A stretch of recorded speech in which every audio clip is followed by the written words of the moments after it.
What happens when the most important thing called life is suddenly uncertain? Fear.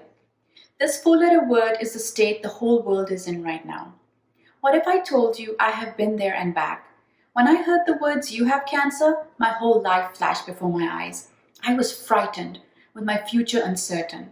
Now, I'm not saying the situation we have on hand is like being diagnosed with cancer, but it is very similar in a lot of ways. Would you like to know how it changed me, what it taught me, and how I was able to get through it? The diagnosis brought on all emotions one can imagine, beginning with fear, sadness, anger, depression, anxiety, helplessness, and hopelessness. The first decision I made to take back my life was to accept the situation. This made it so much easier for me to figure out what I needed to do to get cured. Second, I changed my mindset of being positive. If I didn't believe I was going to be cured, how could my body and everyone around me? Third, I envisioned my destination clearly. I saw myself as cured.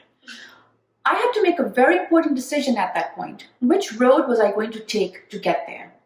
The road where I would worry about every little treatment and question whether the treatment would work, or the road where I would do what needed to be done and hope that it all worked out. Of course, I chose the latter and began my journey.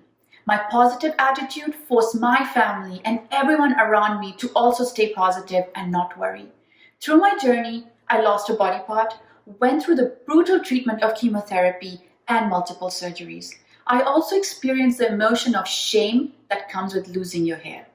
Like most cancer patients, I was also forced to think about what was really important in my life while I was in isolation.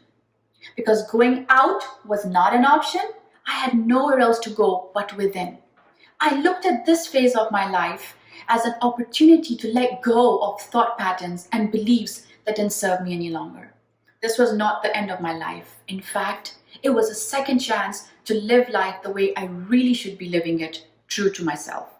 My urge to you is this: through this or any uncertain time, let's take each moment to really be grateful that we are alive.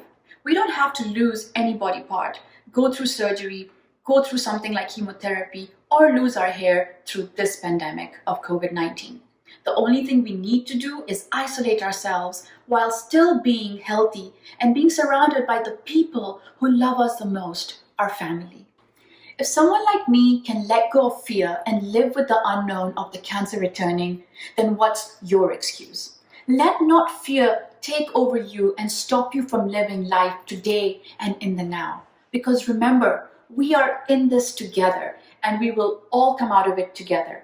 But let's come out of it better and stronger, because fear can hold us prisoners, but hope can set us free. Thank you and namaste.